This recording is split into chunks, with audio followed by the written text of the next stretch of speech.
আমরা এই গঙ্গা কিন্তু কাছে আনা সম্ভব নয়, অনেক দূরে গঙ্গা, কিন্তু সেই গঙ্গা আছে অনেক মূল্যবান গঙ্গা এই শ্রীমদ ভাগবতের অবগাহনে কেউ যদি আসে তিনি শুদ্ধ হতে পারে।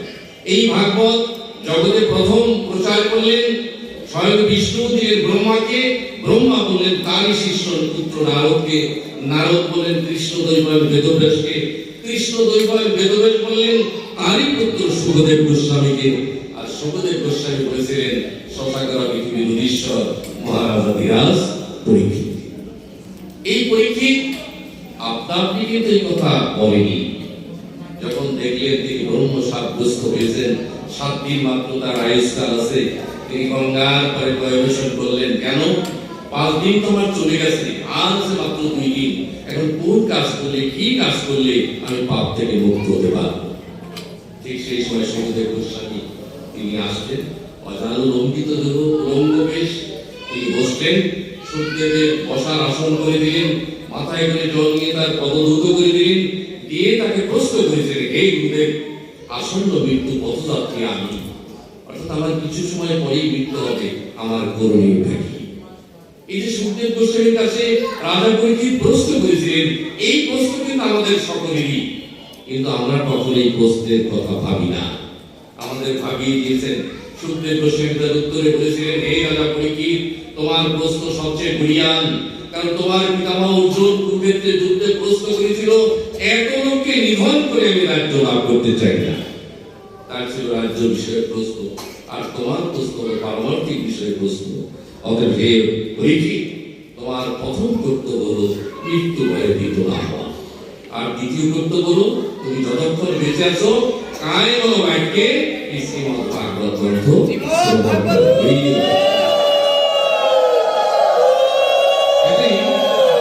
এই ভাগবত যদি নিষ্ঠার সহিত ভক্তির সহিত যদি কেউ শ্রবণ করেন, তাই অনায়াসে তিনি সমস্ত পাপ থেকে মুক্ত হতে পারে।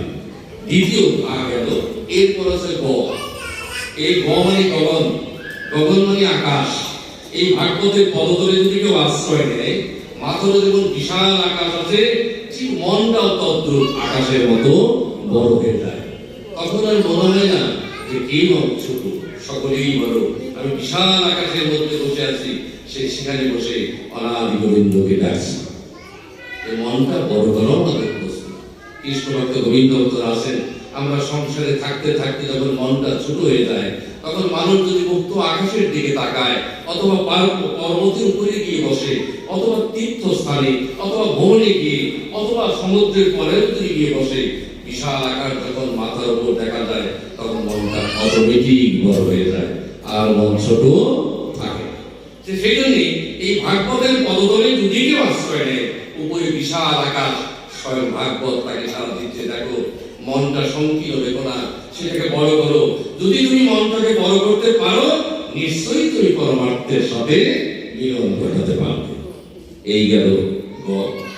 এর কাছে ব। ব মানে বর্ধিত করো, বৃদ্ধি করো। কি বৃদ্ধি হয়? এই ভাগবত যদি শ্রবণ করেন, তাহলে প্রথম বৃদ্ধি হয় জ্ঞান, তারপর হয় বৈরাগ্য, এরপর হয় ভক্তি। এই ভাগবতের পদতলে আসলে জ্ঞান বাড়ে, বৈরাগ্য বাড়ে, ভক্তি বাড়ে।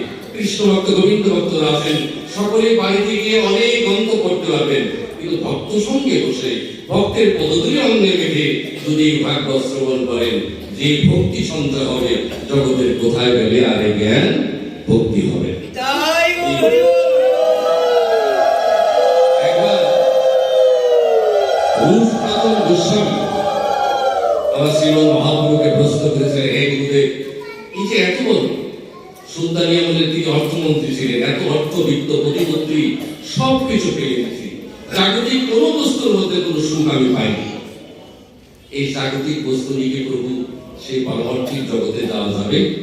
শ্রীমদ মহাপ্রভু আমার উত্তরে বলেছিলেন, হে রূপ সনাতন, এই জাগতিক কোন বস্তু নিয়েই তুমি অনাদি গোবিন্দের কাছে যেতে পারবে। তাহলে কোন বস্তুর জন্য, কি কারণে আমি এত কষ্ট করছি, কোন বস্তু সঞ্চয় করলে আমি পারমার্থিক পথে জ্ঞান বা সুখ লাভ করতে পারবো? তখন শ্রীমদ মহাপ্রভু তার উত্তর বলেছিল, সনাতন, তুমি যদি জাগতিক অবস্থায় থেকে তিনটি বস্তু যদি তুমি লাভ করতে পারো, তাহলে পারমার্থিক জগতে তুমি অতি সহজেই যেতে পারবে। কি সেই বস্তু? সেই বস্তুটা হলো ভক্তের পদধূলি, ভক্তের পদধৌত জল, আর ভক্তের ভক্তাবশেষ। এই তিনটা বস্তু যদি তুমি হে সনাতন সঞ্চয় করতে পারো, তাহলে দেখবে ওই পারমার্থিক জগতে তোমার আর কোনো কষ্ট হবে না। সেই জন্য আর কৃষ্ণ ভক্ত রবীন্দ্র ভক্তরা আছেন, আমাদের এই ভাগবত যদি শ্রবণ করে, তাহলে সেখানে কি হয়? বর্ধিত হয়। কি বর্ধিত হয়? জ্ঞান, বৈরাগ্য, ভক্তি। এরপরে আছে তো মানে তারণ করা। কোন লোক যদি ভাগবত শ্রদ্ধার সহিত শ্রবণ করে, তাহলে এই ভাগবতের তরুণীতেই তাকে গোবিন্দের শ্রীপাদ পদ্মে স্থান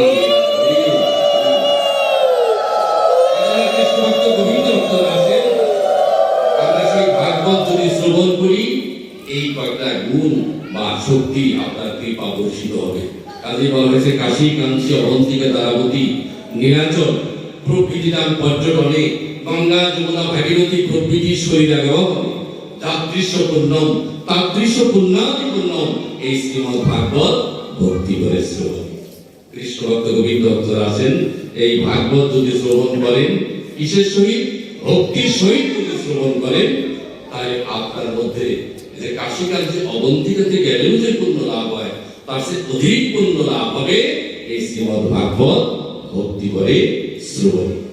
আমরা সেই ভক্তি যুগে সম্বল করে আপনাদের পদধূলি মস্তকে ধারণ করে যে কথাগুলো বলাবেন, সেই কথাগুলো বলার আকাঙ্ক্ষা নিয়ে আবার আপনাদের করুণা প্রার্থনা করে কিছু কিছু পর্যায়ক্রমে আমি শ্রীমদ্ ভাগবতে প্রবেশ করতে চাচ্ছি।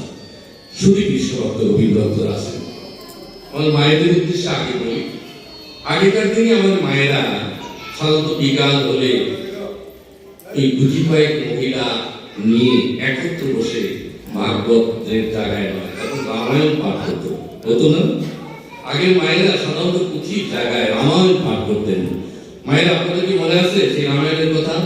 আমরা যে মুরব্বী যারা ছিল রামায়ণ করতেন। রাম যেদিন বনবাসে গিয়েছিলেন, তার মা কৈকেয়ী অনেক ছলনা করে চক্রান্ত করে রামকে 14 বছরের জন্য বনবাসে দিয়েছিলেন।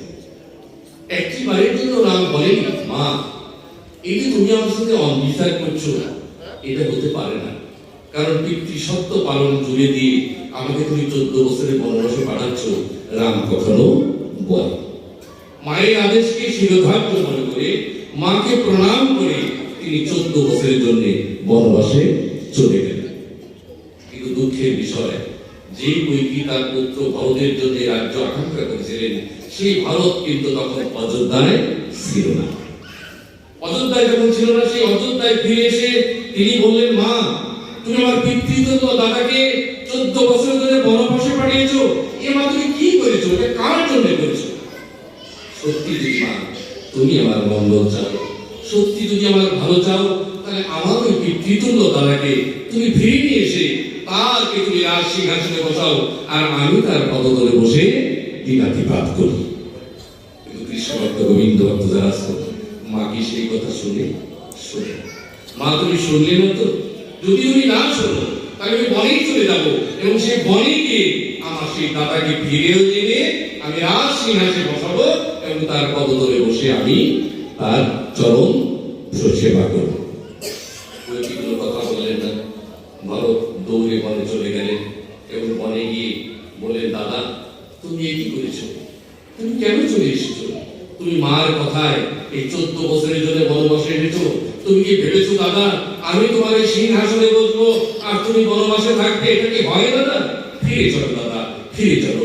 সত্যি যদি তুমি ফিরে না যাও, তাহলে আমি নিশ্চয়ই আত্মহত্যা করব। রাম তার উত্তরে বলল, ভাইরে ভরত চুপ কর, এটা কি কথা হলো?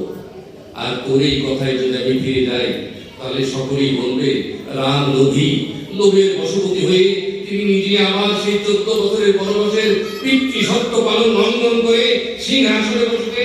ওরে ভাই তুই ফিরে যা, আমার যা তখনও সম্ভব হবে না। ভরত বলল, দাদা আমি এসেছি তোমাকে নেওয়ার জন্য, মা যাই করুক তুমি ফিরে চলো। রাম বলছে, আমার যা সম্ভব না। তখন ভরত বলছে, দাদা তুমি যদি সত্যি ফিরে না যাও, তাহলে আমি তোমার কাছে যা চাইবো তাকে তুমি আমাকে দেবে? রাম বলল, আমাকে দেবার মতো কি আছে? আমি যখন 14 বছরের জন্য বনবাসে আসি, আমার মা কৈশোর আমাকে একটু দুগ্ধ খাওয়াতে চেয়েছিল। ওই কিনা তার উত্তরে বলেছিল, এই মায়ের দুগ্ধ রাজ সম্পদ, এটা তোমাকে দেওয়া যাবে না। অতএব আমি শুধু একটি বস্ত্র আর আমাদের পাদুকা ছাড়া আর আমি কিছুই নিয়ে মনে আসিনি। সঙ্গে এসেছে আমার স্ত্রী সীতা আর স্বয়ং লক্ষণ। ভরত বলল, দাদা আমি অনেক দামি কিছু চাবো না, তুমি কৃপা করে তোমার এই পদযুগলখানা আমাকে তুমি একটু দেবে দাদা। রামচন্দ্র তার উত্তরে বলল, ভাই এই পদযুগই তো আমার সম্পদ, যে সম্পদ পাই দিয়ে আমি মনের এপান্ত থেকে অপান্তে চলে যাই, এর সম্পদ যদি নেই তাহলে আমি কি নিয়ে থাকবো? তখন ভরত বলল, দাদা ওইটাই আমার প্রয়োজন, তুমি যদি স্বেচ্ছায় আমার সঙ্গে না যাও তাহলে দাদা তোমার এই পদযুগলখানা তুমি আমাকে দাও। আজকে সেই রাম তখন তার নিজের পদযুগলটা দিয়ে দিলেন। ভরত সেই পদযুগলখানা মস্তকে নিয়ে আরাম বলতে বলতে অযোধ্যা নগরে ফিরে আসলেন। সেই অযোধ্যা নগরে যখন ফিরে আসলেন, যথাযথভাবে ব্রাহ্মণ ডেকে তিনি কি করলেন? তিনি ওই পদযুগলখানা বা খড়ম যাই বলেন সেটা রাজ সিংহাসনে অভিষিক্ত করলেন এবং তারই পদতলে বসে তিনি রাজকার্য পরিচালনা করতে লাগলেন। আর মনে মনে ভাবলেন, আমার ভাই রাম তো কখনো লোভী নয়, আমার ভাইকে কেন 14 বছরের জন্য বনবাসে মা পাঠালো? এই প্রতীক্ষায় 14 বছর তিনি ভাইয়ের আকাঙ্ক্ষায় বসে রইলেন, কখন ফিরে আসবে আমার ভাই? যখন আমার ভাই ফিরে আসবে তখনই আমি তার রাজ্য তাকে দিয়ে আমি তার পদযুগল সেবা করব। 14 বছর সমাপ্ত হলো, রামচন্দ্র ফিরে আসলেন। এসে বিভিন্ন জায়গায় খুঁজতে খুঁজতে বললেন, আমার ভাই ভরত কোথায় আছে? কোথায় আমার ভাই ভরত? এই বলে যখন রাজ বসে দিকে রওনা করলেন, সেখানে গিয়ে দেখেন তারই ভাই তিনি নিচে বসে আছেন আর তারই পদযুগলখানা রাজ সিংহাসনে অধিষ্ঠিত আছেন।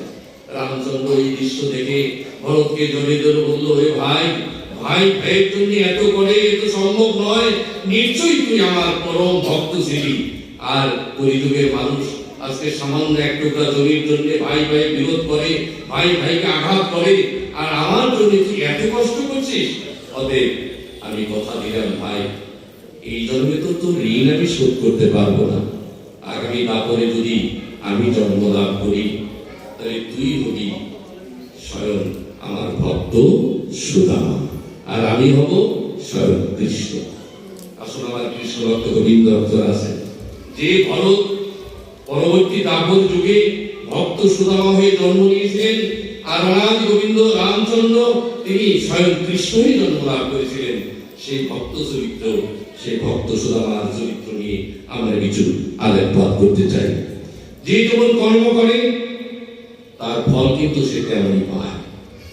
আজকে ভরত তার ভাইয়ের জন্য এত বিচলিত ছিলেন, যার কারণে অনাদি গোবিন্দ ভগবান রামচন্দ্র তিনি কথা দিলেন, আগামী দাপরে আমি হব কৃষ্ণ আর তুই হবি আমার ভক্ত সুদামা।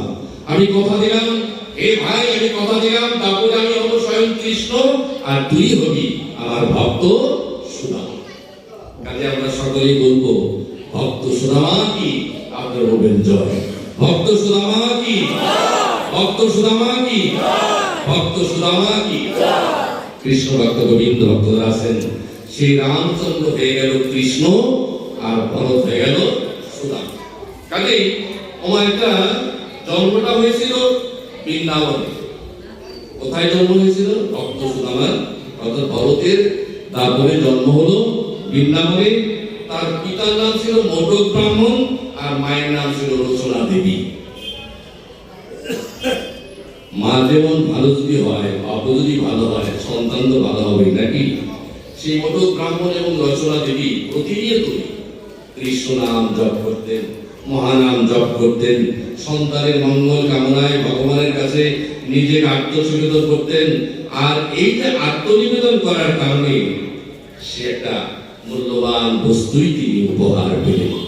কৃষ্ণ ভক্ত গোবিন্দ ভক্ত আছেন, একবার ভগবানের কাছে এক ভক্ত প্রশ্ন করল, বাবা এই তুমি একটি কাঁধে ঝোলা নিয়ে বেড়াও, এই ঝোলাটা রাত্রে যখন ঘুমাও দেখি তোমার মাথার নিচে থাকে, আবার তুমি যখন বাইরে যাও তখনও ঝোলাটা নিয়ে যাও, আবার যখন স্নান করতে যাও তখনও ঝোলাটা নিয়ে যাও।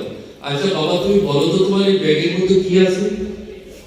ভগবান তার উত্তরে বলল, হে ভক্ত, এই ব্যাগের মধ্যে আমার এত মূল্যবান বস্তু আছে, যে ভক্ত আমার কাছে যা চায় আমি তাই দিয়ে তার মনোবাসনা পূর্ণ করি।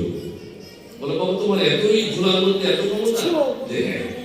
কিছুদিন পরে ওই ভক্তরা দারিদ্রতা এলো, শেষে বলছে, বাবা এটা আমার তার পরিবারের খুব অভাব, যদি তুমি কিছু টাকা আমাকে দিতে তাহলে ওই টাকাটা দিয়ে আমি আমার সংসারটা সুন্দরভাবে পরিচালনা করতে পারতাম। কত টাকা লাগবে? তো লাখখানি টাকা দিলেই হবে। আজ কিন্তু ভগবান তাকে 1 লক্ষ টাকায় দিয়ে দিল। এরপরে আর 1 মাস পরে আবার ফিরে এসে বলছে, বাবা টাকা তো তুমি আমাকে দিয়েছো, কিন্তু আমার তো ভালো ঘর নেই, কিন্তু তুমি যদি আমাকে সুন্দর একটা ঘর দিতে তাহলে আমার খুব উপকার হইতো। ভগবান বলল, ঘর নিবি? ঠিক আছে, তোকে দোতলা একটা দালান তৈরি করে দেব। দিয়ে দিলেন। খুব আরামসে বেড়াচরণ করছেন, ঘর পেয়েছেন, টাকা পেয়েছেন, কিন্তু পেলে কি হবে? কিছুদিন পরে আবার পেয়েছে, বলছে, ভগবান বাবা তোমার তো সবই দিলে, কিন্তু আমার ছেলের খুব আবদার। কি আবদার? আমার ছেলে বলতেছে যে ভালো যদি একটা গাড়ি পেতাম তাহলে অনেক সুন্দর হতো। ভগবান বলল, ঠিক আছে তাও নিয়ে যাও। গাড়িও দিয়ে দিলেন, তাহলে টাকা দিল, ঘর দিল, গাড়িও দিল। এর কিছুদিন পরে দেখে এগুলোতে সুখ পাচ্ছি না, তাহলে কি দরকার? তখন ফিরে এসে বলছে যে তুমি আমাকে বুদ্ধি দাও। অনেকেই বলে তোর টাকা আছে, ঘর আছে, বাড়ি আছে, বুদ্ধি নেই। ভগবান তার মাথা বুঝে 11 গজগদা বুদ্ধি দিয়ে দিলেন, কিন্তু বুদ্ধি পাওয়ার পরেও তিনি কোনো সুখ পাচ্ছেন না। এর কিছুদিন পর আবার গিয়ে বলছে, ভগবান তুমি তো সবই দিয়েছিলে, কিন্তু আমাকে যদি তুমি একটু যশ দিতে তাহলে সকলেই আমাকে দেখে সম্মান করতো, নমস্কার করতো, প্রণাম করতো, তাহলে তুমি আমাকে একটু যশ দিয়ে দাও। ভগবান বলে, হ্যাঁ তাও নিয়ে যাও। সবকিছু পাওয়ার পরেও তিনি সুখী না। ভগবানের কাছে গিয়ে বললো, ভগবান তুমি সবই দিয়েছিলে, কিন্তু আমার সুখ নেই। বলো তো তোমার এই ব্যাগের মধ্যে আর কি আছে? অনাদি গোবিন্দ ভগবান বললেন, এই ব্যাগের মধ্যে আমার মহা শান্তি, মহা নামের যে থলি আছে, এর চেয়ে মূল্যবান বস্তু আর জগতে কোনো কিছু নেই। ভক্ত বললো, তাই এতদিন আমি কি এই অর্থবিত্ত, টাকা পয়সা, ধন দৌলতের পিছনে দৌড়াইছি, কোনো সুখ পাইনি। অর্থাৎ হে ভগবান, এখন এর গুণের আমার প্রয়োজন নেই, একমাত্র তোমার এই সুখটাই আমাকে তুমি প্রাপ্ত করো। কাজে আমার কৃষ্ণ ভক্ত, গোবিন্দ ভক্তরা আছে, এই জগতের জাগতিক বস্তু আমাদের যাই থাকুক না কেন, সত্যিকার অর্থে তার ভিতর থেকে আমরা সুখ খুঁজে পাই না। একটি সুখ আছে, সেই সুখ হলো পারমার্থিক সুখ, পরমাত্মার খাদ্যের সুখ। এই পরমাত্মাকে যারা সুখাত্মাকে যারা খুশি করতে পারে, পরমাত্মার খাবারকে যারা পরিপূর্ণভাবে দিতে পারে, তারাই জগতের পূর্ণ সুখ প্রাপ্ত করে।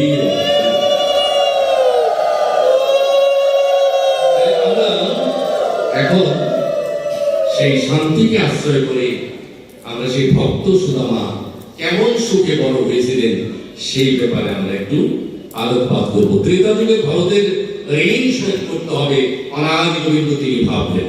তাই এবার ভরত অর্থাৎ সুদামাকে বললেন, সুদামা বারবারই তো আমরা খেলা খেলি, চল তো একটু বৃন্দাবনের মাঠে গিয়ে আমরা গিয়ে একটু খেলাধুলা করি। এই মনে করে কৃষ্ণ ভক্ত গোবিন্দ ভক্তরা আছেন, দ্বাদশ গোপাল, শাস্ত্রে বলা হয়েছে দ্বাদশ গোপাল নিয়ে অনাদি গোবিন্দ মাঠে খেলতে গেলেন। শাস্ত্রে লেখা আছে দ্বাদশ গোপাল, কিন্তু কৃষ্ণ ভক্ত গোবিন্দ ভক্তরা আছেন, এই উত্তরটা পরিপূর্ণভাবে সঠিক নয়। ভগবান কৃষ্ণের বন্ধু ছিল 24 জন। আমরা দ্বাদশ গোপাল বলি, কিন্তু ভগবান কৃষ্ণের বন্ধু ছিল 24 জন। এই 24 জনের 12 জন হলো সখা, 12 জন হলো সখা, আর 12 জন হলো উপসখা। তাহলে এই যে 12 জন সখা, এই 12 জন সখা হলো শ্রীদাম, সুদাম, দাম, বসুদাম, সুবল, মহাবল, সুবাহু, বীরবাহু, তপকৃষ্ণ, অর্জুন, লবঙ্গ, মধুমঙ্গল। এই 12 জন হলো তার সখা। আর 12 জন হলো উপসখা, সেটা হলো লঘু, বরুতব, অংশমান, গন্ধর্ব, কিঙ্কিনী, অঙ্গিন, সুদুপি, কুঞ্জল, বিভু এবং অর্জুস।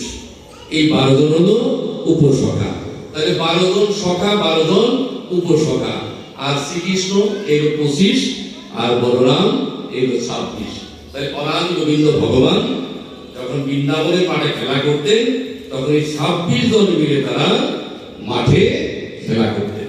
কিন্তু কৃষ্ণ ভক্ত গোবিন্দ ভক্ত আছেন, প্রমাণ আছে, যাহা আছে ব্রহ্মাণ্ডে সবই আছে আমাদের এই 3.5 হাত দেহভাণ্ডে। কৃষ্ণ ভক্ত গোবিন্দ ভক্ত আছেন। অনেকেই প্রশ্ন করে বৃন্দাবনের দৈর্ঘ্য কত? বৃন্দাবনের দৈর্ঘ্য 3.5 হাত। এই 3.5 হাত দেহের মধ্যে বৃন্দাবনে যেতে হবে না, আপনি এখানে বসে যদি নিত্য দেহের মধ্যে 24 জন সখা নিয়ে নিত্য বৃন্দাবনে খেলা খেলেন, তাহলে দেহের মধ্যে নিত্য বৃন্দাবন দর্শন হতে পারে। কেমন করে? আমাদের এই দেহের মধ্যে অনাদি গোবিন্দ ভগবান শ্রীকৃষ্ণ আছেন। এই শ্রীকৃষ্ণ হলো পরমাত্মা, আর দেহের মধ্যে বলরাম আছে, এই বলরাম হলো জীবাত্মা। তাহলে 2 জন আছে, আর হলো 12 জন সখা, 12 জন উপসখা। তাহলে প্রমাণ না দিলে তো এখান থেকে যেতে দেবেন না, দেবেন কি? তাহলে 12 জন সখার মধ্যে এই যে 24 জন সখা কৃষ্ণ বলরাম বাদে, তার মধ্যে আমরা যে হিসাব করে 10 ইন্দ্রিয়, 6 রিপু, পঞ্চভূত আর ত্রিগুণ, এই হলো 24 জন। তাহলে 10 ইন্দ্রিয়ের মধ্যে কি? 10 ইন্দ্রিয়ের মধ্যে 5টা হলো জ্ঞানেন্দ্রিয়, 5টা হলো কর্মেন্দ্রিয়, এই 10টা। তাহলে কর্মেন্দ্রিয় হলো বাক, পানি, পাদ, বায়ু, উপস্থ, এই 5টা হলো কর্মেন্দ্রিয়। আর 5টা হলো জ্ঞানেন্দ্রিয়, সেটা চক্ষু, কর্ণ, জিহ্বা, নাসিকা, ত্বক। কৃষ্ণ ভক্ত গোবিন্দ ভক্ত আছে, নিত্য দেহের সঙ্গে খেলা করছে এই 10 ইন্দ্রিয়। আমরা চক্ষু দিয়ে দেখে দেখে শিখি, জ্ঞান আহরণ করি। আমরা কর্ণ দিয়ে শুনি, জ্ঞান আহরণ করি। আমরা নাসিকার গন্ধ দিয়ে জ্ঞান আহরণ করি। আমরা ত্বকের স্পর্শে জ্ঞান আহরণ করি। এই যে 5টা বস্তু, এটাকে বলা হয়েছে জ্ঞানেন্দ্রিয়। আর 5টা হলো জ্ঞান কর্মেন্দ্রিয়, সেটা হলো বাক, এই যে মুখ দিয়ে কথা বলি, পানি, হাত, পাদ আর পা, আর বায়ু, উপস্থ, অর্থাৎ প্রস্রাবের রাস্তা, পায়খানার রাস্তা। এই 5টা দিয়ে আমরা কর্ম করি, আর 5টা দিয়ে আমরা জ্ঞান আহরণ করি। তাহলে এই 10 আর হলো 6 রিপু, কাম, ক্রোধ, লোভ, মোহ, মদ, মাৎসর্য, এই 6 হলো আমাদের রিপু। আর পঞ্চভূত মানে আমি যে মানব জীবনটা পেয়েছি, এই দেহটা 5টা ভূত দ্বারা তৈরি, সেটা হলো ক্ষিতি, অপ, তেজ, মরু, ভোগ। আর ত্রিগুণ সত্য, রজ, তম। তাহলে 10 আর 6 16, 16 আর 5 21, 21 আর 3 হলো 24। তাহলে আমার দেহের মধ্যে নিত্য খেলা খেলছে কয়জন? 24 জন। সাথে আমার জীবাত্মা অর্থাৎ বলরাম, পরমাত্মা, অনাদি গোবিন্দ ভগবান কৃষ্ণ। কিন্তু কৃষ্ণ ভক্ত গোবিন্দ ভক্তরা আছেন, খেলা তখনই বন্ধ হয়ে যাবে যদি কোনো কারণে আমার কৃষ্ণ দুর্বল হয়ে যায়, অর্থাৎ দেহের পরমাত্মা যদি দুর্বল হয়ে যায়, তাহলে আপনাকে যে কোনো একটা সাইড প্যারালাইজড হয়ে যাবে। আর যদি বলরাম দুর্বল হয়ে যায়, তাহলে দেখবেন দেহের মধ্যে অর্থাৎ জীবাত্মা এবং পরমাত্মা দুইটাই যদি দুর্বল হয়, তাহলে সবাই বলবে ওকে তাড়াতাড়ি সোহেল হসপিটালে নিয়ে যাও। এবং পরমাত্মা এবং কৃষ্ণ এবং বলরাম অর্থাৎ পরমাত্মা, জীবাত্মা দুইটাই যদি মৃত্যু হয়ে যায়, তাহলে আর তার কোনো উপায় নেই, তখন বলহরি। তাহলে সেই জন্য আমার কৃষ্ণ ভক্ত গোবিন্দ ভক্ত আছেন, এই 26 জন দেহের মধ্যে নিত্য খেলা করছে। এই নিত্য বৃন্দাবনে যারা বসবাস করে, তারা পরম আনন্দ লাভ করে, অনাদি গোবিন্দের সান্নিধ্য লাভ করে থাকে। তো সেখানে সুদামাকে অনাদি গোবিন্দ ভগবান কৃষ্ণ বললেন, এ সুদামা, আমরা তো প্রতিদিনই অনেক খেলা খেলি, বলতে পারেন আমরা কি খেলা খেলতে পারি? সুদামা তার উত্তরে বলল, কৃষ্ণ অনেক খেলাই তো খেলেছি, যতবারই খেলি ততবারই তুই চোর হস। এবারও কি যদি চোর হস, তাহলে খেলা খেলবি তো? অনাদি গোবিন্দ ভগবান কৃষ্ণ বলল, সুদামা, আজকে তুই যে খেলা খেলবি আমি সেই খেলার জন্য প্রস্তুত। আর অন্যান্য সখারা তারা বলল, হ্যাঁ আমরা তাই খেলবো। কি খেলা খেলবো? সুদামা বলল, আজকে খেলবো কাঁধে চড়া আর হলো কাঁধে করা। তাহলে কাঁধে চড়া কাঁধে করাটা কেমন করে খেলা যেতে পারে? তখন অনাদি গোবিন্দ ভগবান কৃষ্ণ বলল, কৃষ্ণ, তুই যে গাছের নিচে দাঁড়িয়ে আছিস, সেটা কি গাছ? ভালো করে তাকিয়ে দেখতো। তাকিয়ে দেখ, একটা আম গাছ।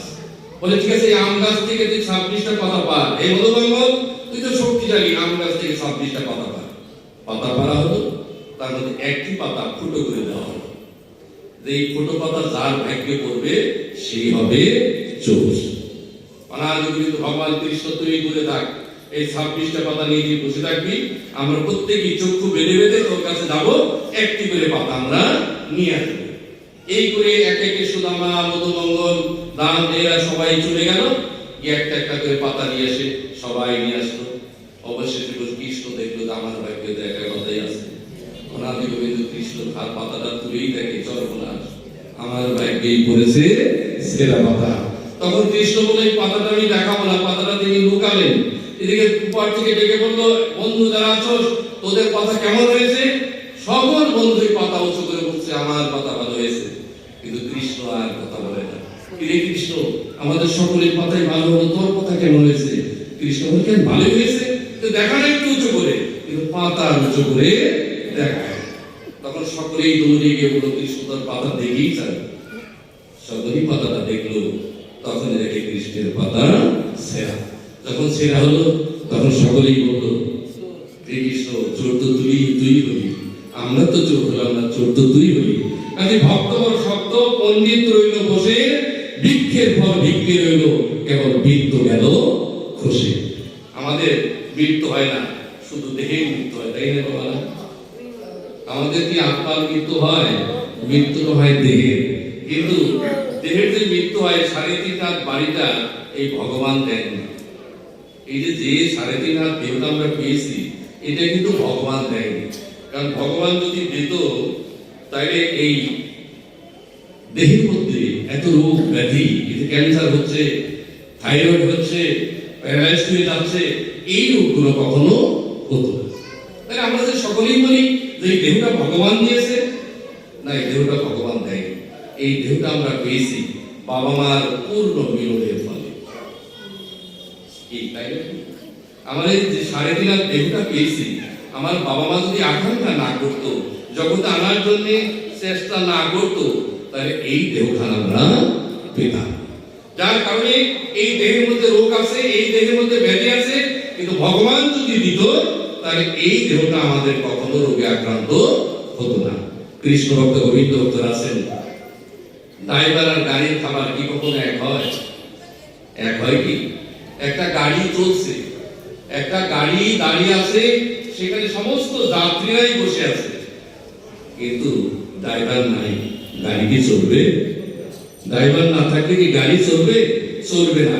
যেই মাত্র ড্রাইভার এসে বসলো, গাড়ি চলতে লাগবে। কিন্তু কৃষ্ণ ভক্ত, গোবিন্দ ভক্ত আছেন, গাড়ির খাবার হলো ডিজেল আর হলো পেট্রোল, আর ওই যে ড্রাইভার যিনি বসলেন তার খাবার হলো সিরে, মুড়ি বা অন্যান্য খাবার। এখন গাড়ির খাবার যদি ড্রাইভারকে দেন আর ড্রাইভারের খাবার যদি গাড়িকে দেন, তাহলে গাড়ি চলার কথা নয়। কাজে কৃষ্ণ ভক্ত, গোবিন্দ ভক্ত আছেন, এই যে এখানে আপনারা যারা বসে আছেন, যে খাবারটা সেবা করছেন, এই খাবারটাই হলো পরমাত্মার খাবার। বৃন্দাবনের ধারে প্রেমানন্দে যে খাবারটা এখানে সেবা করছেন, এই খাবারটা হলো পরমাত্মার খাবার। আর কৃষ্ণ ভক্ত, গোবিন্দ ভক্ত আছেন, আমার এই মায়েরা বাড়িতে আজকে যে ভালো ভালো রন্ধন করেছেন, ওই খাবারটাই হলো জীবাত্মার খাবার। কারণ দেহটাকে শুধু জীবাত্মার খাবার দিবেন, পরমাত্মার খাবার দিবেন না, আমাদের গাড়ি ভালো চলবে না। কাজেই দেহটাকে যদি ভালো রাখতে চান, মনটাকে যদি ভালো রাখতে চান, তাহলে অবশ্যই জীবাত্মার খাদ্যের পাশাপাশি পারমার্থিক খাবার, পরমাত্মার খাবার আপনাকে দিতেই হবে। কাজেই এবার কৃষ্ণ বলেন, ঠিক আছে, চোর যখন হয়েছি, তাহলে তো আমাকেই কাঁধে নিতে হবে, তোদের সেই 25 জনকে কাঁধে নিতে হবে। প্রথমেই তো ভারী কাউকে পাবো না, হালকা কে আছে? তখন দেখা গেল সুদামাই হলো সবচেয়ে হালকা। অনাদি গোবিন্দ তো তিনি জানেন, অন্তর্যামী, ত্রেতা যুগে কথা দিয়েছিলেন, হে সুদামা, তুই আমার পাদুকা বহন করে যে ঋণে আমাকে দায়বদ্ধ করেছিস, সেই ঋণ আমাকে শোধ করতেই হবে। তাই অনাদি গোবিন্দ ভগবান কৃষ্ণ বললেন, সুদামা তুই আমার কাঁধে চল। কৃষ্ণ কাঁধে চললেন, সুদামা কাঁধে চললেন। যেই না কাঁধে চললেন, তখন কৃষ্ণ কন্দনেশ্বরে বললেন, সুদামা তুই আগে ধর, মনে আগে ধর, তুই যদি আমাকে না ধরস তাহলে পড়ে যাবি। এখন বাবার তো ভক্তি যদি এটাকে নিতে চান, কৃষ্ণ বলতে চেয়েছিলেন, আগে ধর মরে, আগে ধর মরে, আমাকে ধর মরে। অর্থাৎ আমাকে যদি তুই ধরতে না পারিস, তাহলে ধর্ম কখনো তোর সঙ্গে যাবে না। তাকে ধরলেন। কৃষ্ণ তো কাঁধে করে নিয়ে যাচ্ছেন, নিতে নিতে হঠাৎ করে একটি আম গাছের তলায় এসে দাঁড়িয়েছেন। দেখেন অনেক আম পেকে আছে। সুদামা বললেন, কৃষ্ণ একটু থাম তো দেখি ভাই, একটু দেখি গাছের মধ্যে অনেক পাকা পাকা আম ফলেছে, কিছু আম খেয়ে নিই। কৃষ্ণ মনে মনে লোভ হলো। তিনি মনে ভাবলেন, যেহেতু সুদামাকে কাঁধে নিয়েছি, ওই আমগুলো পেরে প্রথমেই ও আমাকে দেবে, কেননা ও তো ভক্ত, আমাকে না দিয়ে কখনো ওই আম ও খাবে না।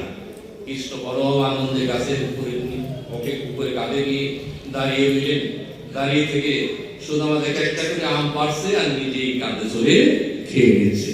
কৃষ্ণ বলছে, তুই কি করছিস, আমাকে একটু দে। সুদামা বলে, আগে খেয়ে নি, কারণ কৃষ্ণ আমি যদি মরে যাই তুই আমাকে বাঁচাতে পারবি, কিন্তু তুই কৃষ্ণ যদি মারা যাস আমাদের কেউ বাঁচাতে পারবে না। তার কারণ হলো জরাসন্ধ কৃষ্ণ কংসকে যখন কৃষ্ণ মেরেছিলেন, এরপর থেকেই জরাসন্ধ প্রতিনিয়ত তাকে মারার জন্য ব্যস্ত হয়েছে। কাজেই সুদামা বললেন, হে কৃষ্ণ, আগে খেয়ে দেখি, যদি ভালো হয়, এই আমের মধ্যে তো বিষ মেশানো থাকতে পারে, আগে খেয়ে তারপর তিনি কৃষ্ণকে দিলেন। কৃষ্ণ আজকে ভক্তের প্রসাদ সেবা করে পরমানন্দ লাভ করলেন।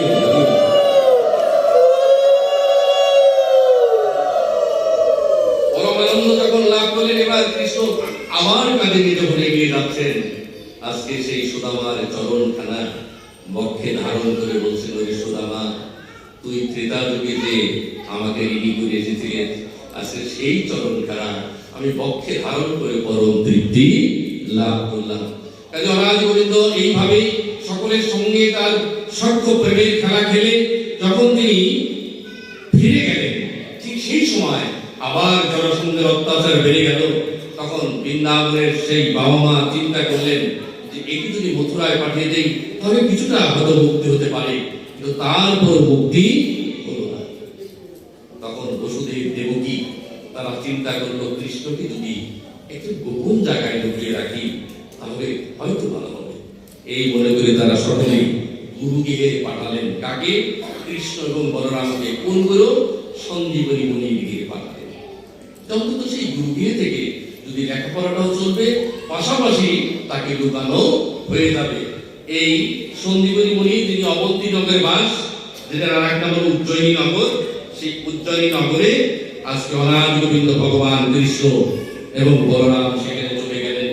যখন চলে গেলেন তখন সুদামা গভীর দুঃখান্বিত হয়ে বললেন, আমার প্রাণের কৃষ্ণ, যে কৃষ্ণকে ছাড়া আমরা এক দ্বন্দ্ব থাকতে পারিনি, সেই কৃষ্ণ চলে গেল, আমি কার বিরুদ্ধে থাকবো?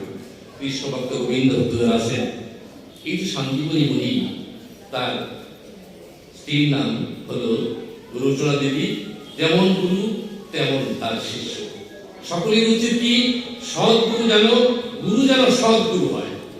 কৃষ্ণ ভক্ত গোবিন্দ ভক্তরা আছেন, সকলেই লক্ষ্য রাখবেন গুরু যেন সৎগুরু হয়। কারণ জল খাবি সেনে আর গুরু করবি জেনে।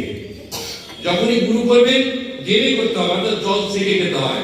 আর গুরু করতে হয় জানা শোনা দেখে, যে কোন গুরুদেবের হাত ধরলে, কার কৃপা লাভ করলে আমরা সেই অনাদি গোবিন্দের শ্রীপাদ পদ্ম স্থান লাভ করতে পারি। সেই জন্য কৃষ্ণ ভক্ত গোবিন্দ ভক্তরা আছেন। সেই সুদামার বাবা মোটক ব্রাহ্মণ, তিনি চিন্তা করলেন, আমার পুত্ররা তো দীর্ঘদিন যদি কৃষ্ণ বেরোলে থাকে তাহলে মারাই যাবে। তাই তিনিও চিন্তা করলেন, আমার পুত্রকেও ওই সঞ্জীবনী মুনির গৃহে রেখে আসবো। এই জন্য কৃষ্ণ ভক্ত গোবিন্দ ভক্তরা আছেন। এই যে গুরুর কথা বললাম, যে জল খাবি সেনে, গুরু করবি জেনে, কিন্তু সবচেয়ে মনে রাখবেন আপনার ঘরেও কিন্তু গুরু আছে। কথায় বলে, মাতা গুরু, পিতা গুরু, গুরু সর্বময়, আধার থেকে আলো গুরু দেন পরিচয়। এই যে আমার বাড়িতে যে আমার গুরুদেব আছে, আমার পিতা মাতা, সেই গুরুকে ভজন না করলে জাগতিক গুরুতে গুরু লাভ হবে না। কাজে আমার প্রণাম মন্ত্রে বলি, অজ্ঞান তিমিরান্ধস্য জ্ঞানাঞ্জন শলাকয়া চক্ষু সন্মিলিতং যেন তস্मै শ্রী গুরুবে নমঃ। আমি গভীর অন্ধকার আছি, সেই অন্ধকার যদি মুক্তি পেতে চাই তাহলে আমার এমন গুরু নির্বাচন করতে হবে যে গুরু আমাকে অন্ধকারের পথ থেকে আলোর পথে নিয়ে যেতে পারে। কাজেই তারা চলে গেলেন। সেই বড় ব্রাহ্মণ তার পুত্র সুদামাকে সেই সঞ্জীবনী মুনির গৃহে রেখে আসলেন। যখন রেখে আসলেন তখন 3 বন্ধু হলো। তারা সকলেই গুরু গৃহে গিয়েছেন। কিন্তু শান্তিপুরী তো গুরু এমনি থেকে গুরু নয়, তিনজনকে ডাকলেন। প্রথমে কৃষ্ণকে ডাকলেন, হে কৃষ্ণ, তুমি যে আমার কাছ থেকে শিক্ষা লাভ করতে এসেছো, বলো তুমি কি শিক্ষা লাভ করবে? আমার রানী গোবিন্দ ভগবান কৃষ্ণ বললেন, গুরুদেব, আমি আপনার কাছে এসেছি ৬৬ কলা বিদ্যা শিক্ষা লাভ করার জন্য। কৃষ্ণ ভক্ত গোবিন্দ ভক্তরা আছেন, আমরা এক কলা বিদ্যাই জ্ঞান লাভ করতে পারি না। আর রাজ গোবিন্দ ভগবান কৃষ্ণ ৬৬ কলা বিদ্যা লাভ করেছিলেন। অথচ অনেক জাগতিক মানুষ আছেন যারা মনে করেন কৃষ্ণ যদি এই কাজটা করতে পারে তাহলে আমি কেন পারবো না? বলেন অনেকে, কৃষ্ণের যদি ১৬,০০০ জন গোপী থাকে, তাহলে আমার কেন দুটি থাকবে না, আমার কেন ১০টি থাকবে না? কিন্তু কৃষ্ণ ভক্ত গোবিন্দ ভক্ত আছেন, ভগবানের সাথে কম্পেয়ার করতে কখনো যাবেন না। যে ভগবান ১৯ নম্বরে গিরি গোবর্ধন পর্বত ধারণ করেছিলেন, যে কৃষ্ণ কালীনাগের উপর দাঁড়িয়ে নৃত্য করে কালীনাগকে বিনাশ করেছিলেন, তার সঙ্গে কখনো কল্পনা করতে যাবেন। সঞ্জীবনী বলল, ঠিক আছে বাবা, তুমি তো ৬৬ কলা বিদ্যা শিক্ষা লাভ করতে চাও, আচ্ছা বলরাম, এবার তুমি বলো তো তুমি কি শিক্ষা লাভ করতে চাও? বলরাম এসে বলছেন, প্রভু, আমি ৬৬ কলা বিদ্যা শিক্ষা লাভ করতে চাই না, আপনি আমাকে ধনুর্বিদ্যা শিক্ষা দান করুন। আচ্ছা ঠিক আছে, হয়ে গেল। সুদামা, তুমি বলো তো তুমি কি শিক্ষা লাভ করতে চাও?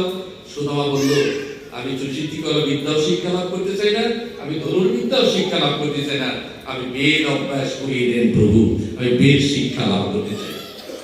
কৃষ্ণ ভক্ত গোবিন্দ ভক্তরা আছেন, এই যে আমরা সনাতন ধর্মের লোক হয়েছি, আমাদের মূল ধর্মগ্রন্থ বেদ, সেই বেদ খানা কজনের বাড়িতে আছে বলেন তো দেখি? আছে কি? আমরা সকলের বাড়িতেই বেদটা রাখার চেষ্টা করব, কারণ বেদ কৃষ্ণ ভগবান বেদব্যাস একটা বেদকে ৪টা ভাগ করে অনেক সহজ করে দিয়েছেন আমাদের জন্য। সেখানে ঋগ্বেদ, সামবেদ, যজুর্বেদ, অথর্ববেদ 4টি খণ্ড আছে। আপনি যেদিকের থেকে জ্ঞান আহরণ করতে চান না কেন, বেদ না পড়লে জ্ঞানের শ্রেষ্ঠ আসরে কখনো অধিষ্ঠিত হওয়া যায় না। সেই জন্য এবার তিনি বলেন, বেদ অভ্যাস করে দেন প্রভু। তাহলে কৃষ্ণ ভক্ত গোবিন্দ ভক্তরা আছেন, যে বেদ পড়ে তাকে বলে বিপ্র, যে বেদ পড়ে তাকে বলে বিপ্র, এবং বেদ পাঠ করতে করতে যখন ব্রহ্মজ্ঞান লাভ হয়ে যায় তখনই তাকে বলে ব্রাহ্মণ। সেই বেদই যদি আমরা না পড়ি তাহলে কিভাবে যাব? তাই কৃষ্ণ ভক্ত গোবিন্দ ভক্তরা আছেন। তাহলে আমাদের গুরুদেবের নাম ছিল শান্তিমণি মুনি। আর এই শান্তিমণি মুনি কিন্তু যেন দেখতে বলতে নয়, কলিকালে তিনি হয়েছিলেন কেশব ভারতী। এই কেশব ভারতীকে শ্রী চৈতন্য মহাপ্রভুকে তিনি সন্ন্যাস মন্ত্রে দীক্ষা প্রদান করেছিলেন। তাহলে দেখেন, তা করেছিলেন তিনি শান্তিমণি মুনি, আর পুরীতে এসে তিনি হলেন কেশব ভারতী। এবং এই কেশব ভারতী আমাদের শ্রীমন মহাপ্রভুকে তিনি সন্ন্যাস মন্ত্রে দীক্ষা প্রদান করেছিলেন। সেই শান্তিমণি স্ত্রীর নাম ছিল সুমতি দেবী। একবার বৃন্দাবনে অনাদি গোবিন্দ ভগবান কৃষ্ণ অহরহিত চুরি করে খেতেন নাকি? সকলেই তাকে চোর বলত, বৃন্দাবনের চোর। কৃষ্ণ তখন দুঃখ করে বলেছেন, তোরা সকলে আমাকে চোর বলিস, কিন্তু আমি চুরিগিরি কেন করি জানিস কি? তা তো জানি না।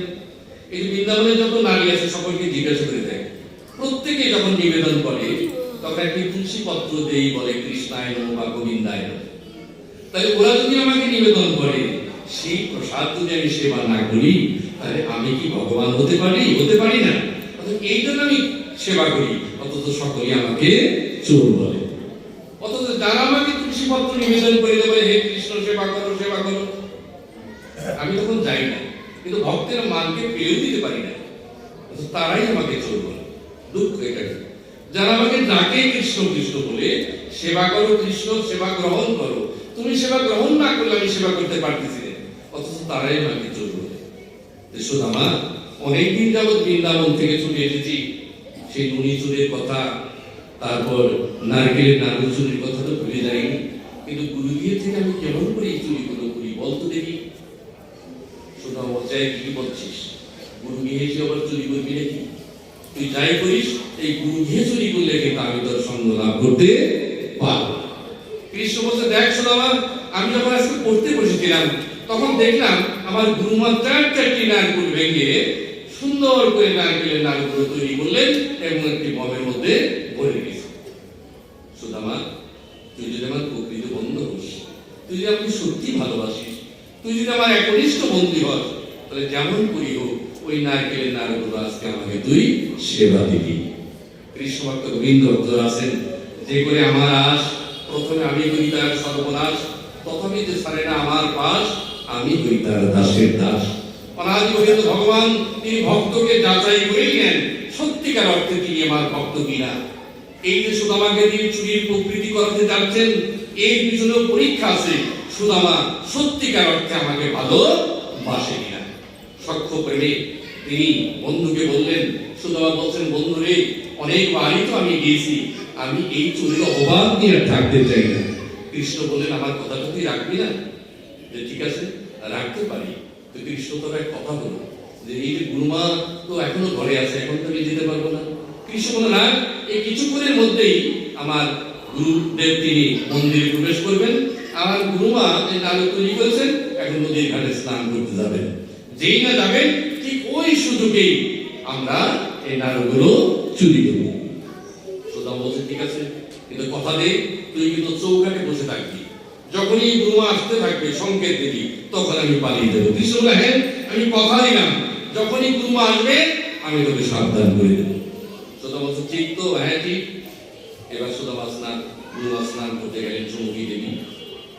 কৃষ্ণ বলে, সুযোগ এসে গেছে, গুরুদেব তো মন্দিরে ঢুকেছেন, মন্দিরে যারা পুজো করতে যায় তাদের কি বাহ্যিক জ্ঞান থাকে না। সুযোগ পেতে সুদামা ঢুকে পড়ল। সুদামা ঢুকে পড়ল, কৃষ্ণ দাঁড়িয়ে দাঁড়িয়ে রইল। সুদামা, ভালো করে বলিস কিন্তু বিপদে জানি পালাইস না। এক কথা দিলাম তো, তোকে বিপদে পালাবো। সুদামা ঘরে ঢুকলেন, গুরুমার নারকেলের পাত্রটা, নাড়ুর পাত্রটা খুললেন, খুলে বলে, কৃষ্ণ দুটো আনতে হবে না, তোর একটা আমার একটা, দুটোই হবে না। চারটা বের করেছে, দুটো দুটো করে হবে না কেন? তাতেও হবে না, সবগুলো নিয়ে। সবগুলো নিয়ে গুরুমা খেপে যাবে, খেপো, সবগুলো নিয়ে আজ প্রাণ করে খাবো এবং তার স্বাদ আমরা আস্বাদন করবো। এই মনে করে আজকে সুদামা তিনি নাড়ুগুলো তার চাদরে ঢাললেন। যখনই চাদরে ঢালা হয়েছে, ঠিক তৎক্ষণাৎ আমার গুরুমা দরজায় এসে দাঁড়িয়েছে। কৃষ্ণ কোনো সংকেত দেয়নি, গুরুমা তাকান মাত্র কৃষ্ণ হাত ধরে বলছে, গুরুমা। সুদামা তো ব্যাকুল হয়ে গেছে। সুদামার হাতে গিয়ে আজকে গুরুমা সমুখী দেবী, তিনি বলছেন, ব্রাহ্মণ সন্তান হয়ে তুমি চুরি করলে, এত তোমার প্রবৃত্তি নিম্ন হয়ে গেছে। তখন সুদামা কাঁদতে কাঁদতে তিনি ফেল ফেল করে কৃষ্ণের দিকে তাকিয়ে নিলেন আর বললেন, কৃষ্ণ, তুই আমাকে শেষ পর্যন্ত চোরের অপবাদ দিলি।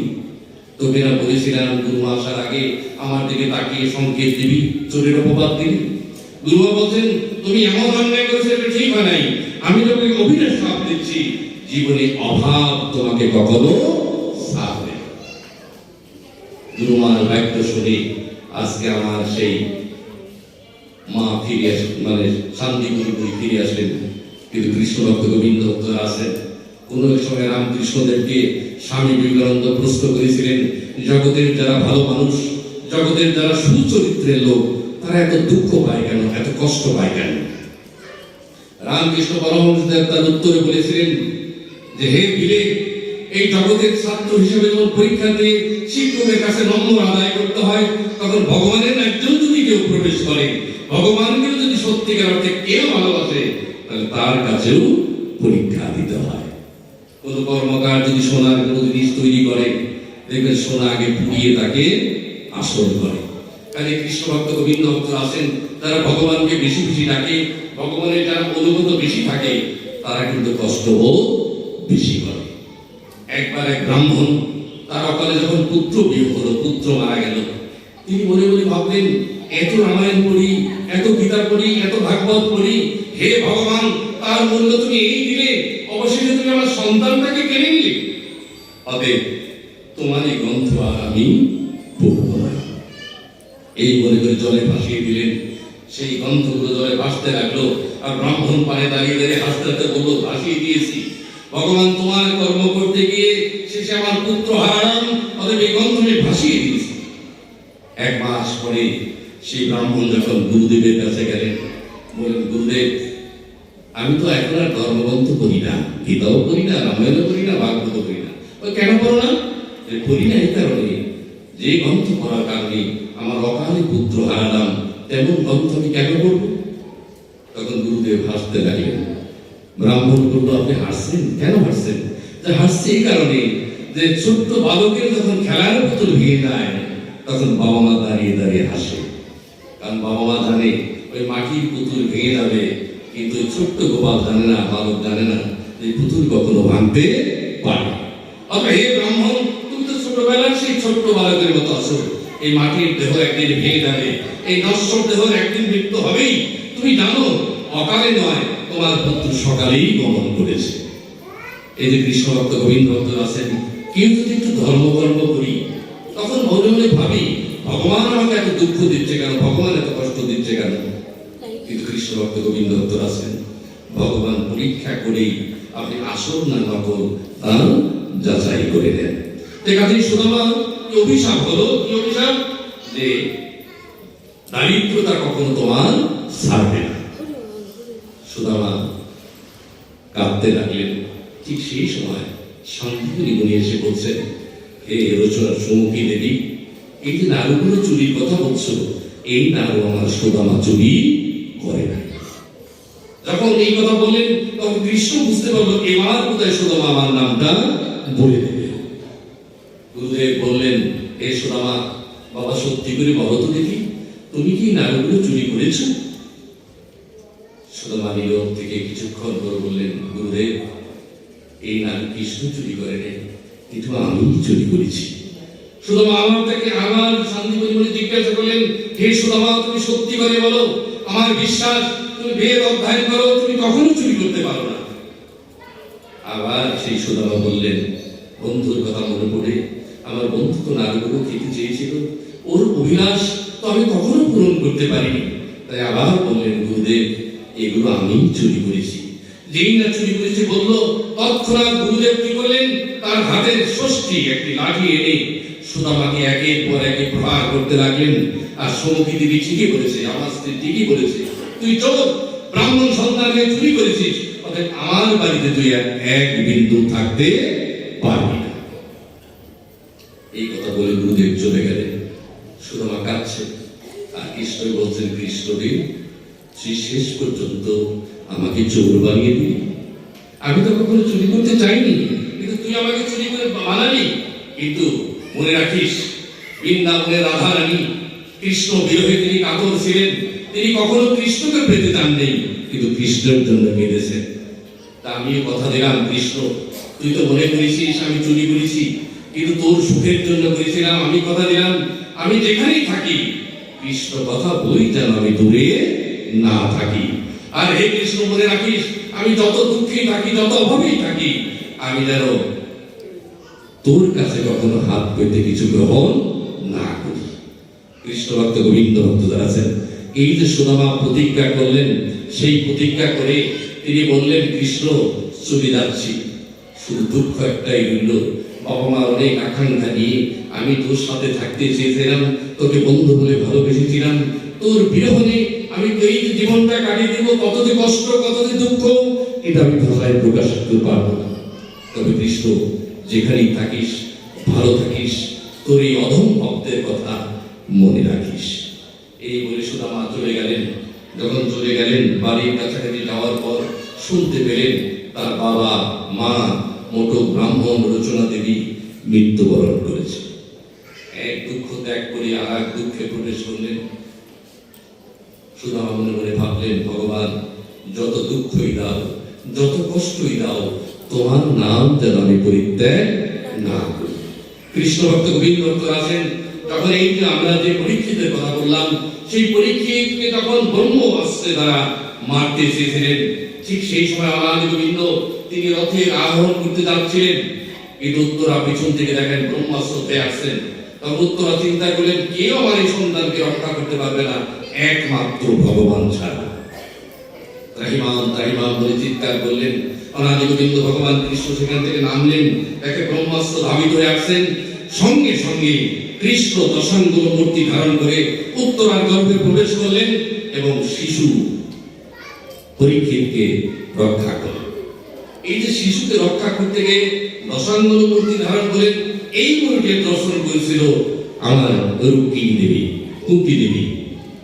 কুন্তী দেবী বলল, হে কৃষ্ণ, এতদিন তোমাকে ভাতেশ পুত্র মনে করতাম, আমার ভাইয়ের ছেলে মনে করতাম, কিন্তু এখন দেখলাম তুমি আমার ভাতেশ পুত্র নও, তুমি স্বয়ং ভগবান। হরে কৃষ্ণ, হরি হরি বল। বল।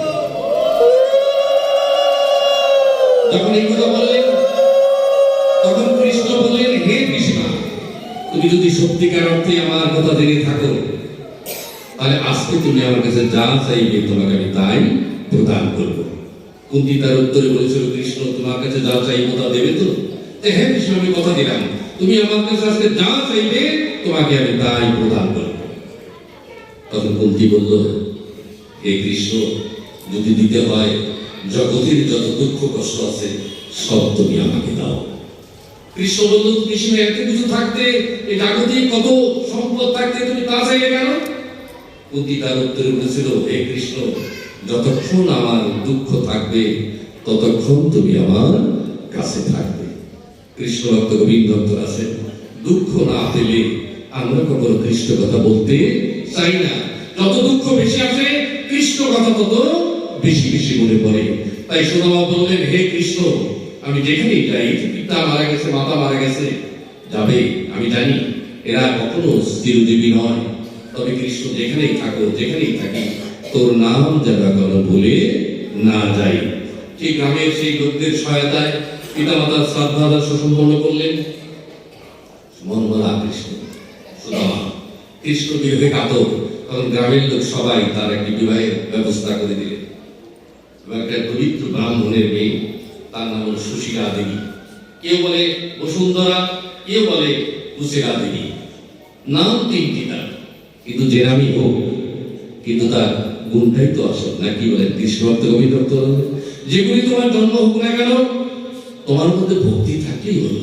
তুমি যদি ভক্তি লাভ করতে পারো, তাহলে অবশ্যই তুমি ভালো জীবন লাভ করতে পারবে। কৃষ্ণ ভক্ত গোবিন্দ ভক্ত আছেন, এই যে গোলাপের জন্মটা কিন্তু বাবুদের বাগানে হয়, তাই হয় না? গোলাপ ফুল দেখবেন বাবুদের বাগানে জন্ম হয়, বা বড় লোকের শখের জায়গায় জন্ম হয়, কিন্তু পদ্ম ফুলের জন্ম হয় কিন্তু পাকে, নোংরা জায়গায়। কিন্তু অনাথ গোবিন্দ ভগবান কৃষ্ণের যখন পুজো দিবেন, তখন গোলাপ ফুল লাগে না, ওই পদ্ম ফুলই লাগে। কাজেই আমাদের দুর্গা মায়ের যখন পূজা করবেন, তখন ওই পদ্ম ফুল না হলে পূজা সসম্পন্ন হয় না। কাজেই আমার প্রশ্ন হলো, জন্ম হলো পাকে, তথাপি সে স্থান পেল রাধা গোবিন্দের শ্রীচরণে। কাজে জন্ম হোক যথাযথা, কর্ম হোক ভালো।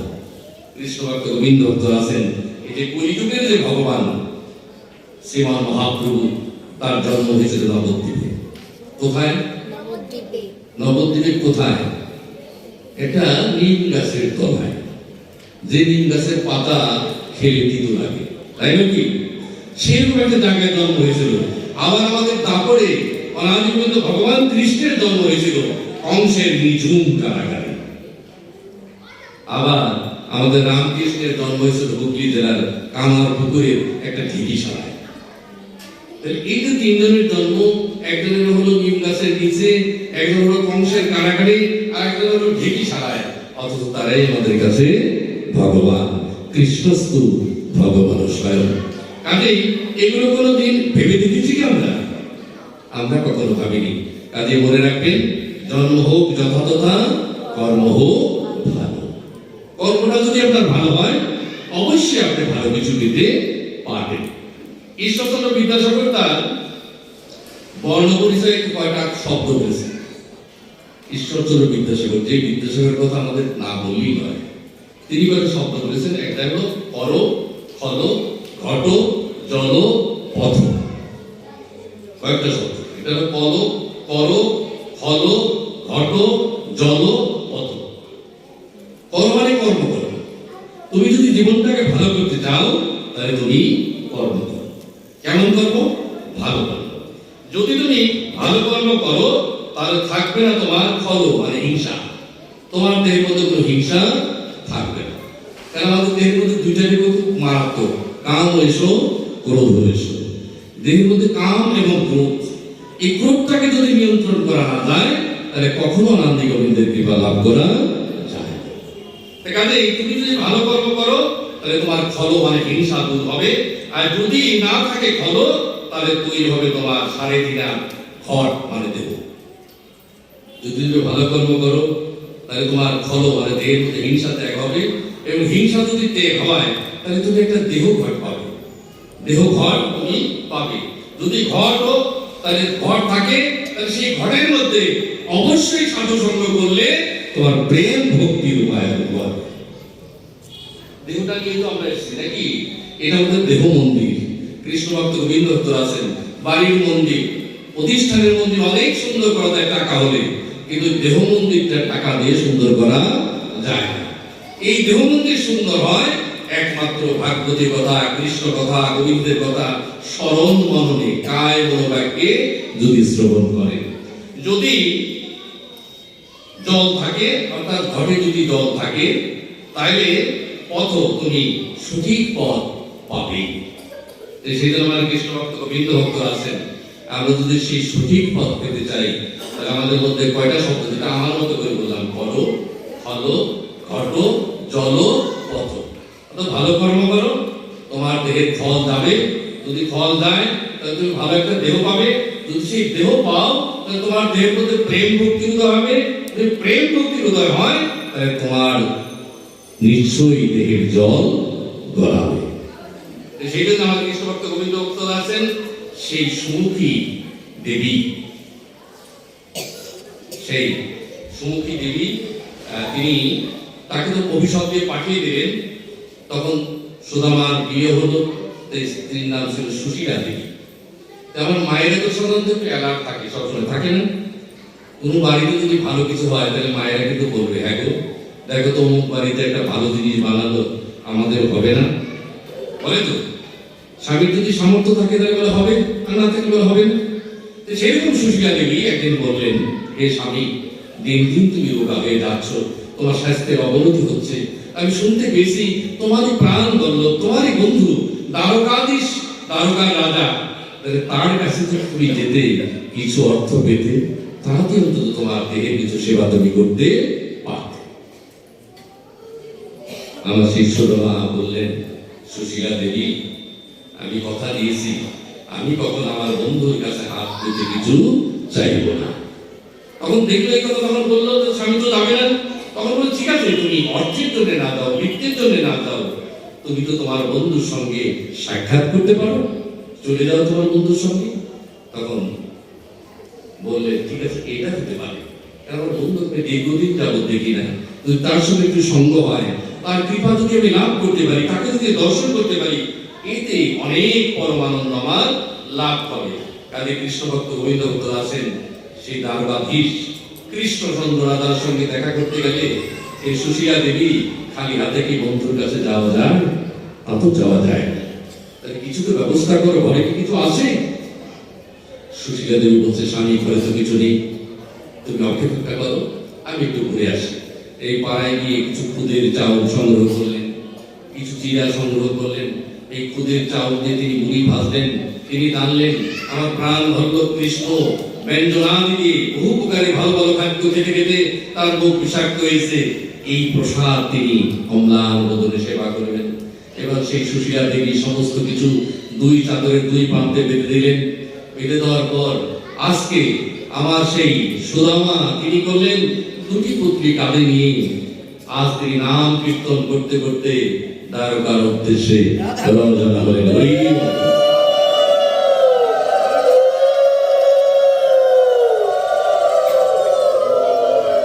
কৃষ্ণ ভক্ত গোবিন্দ ভক্ত আছেন, সেই দ্বারকার পথে যেতে যেতে কখনো তিনি পড়ে যাচ্ছেন, কখনো দাঁড়াচ্ছেন।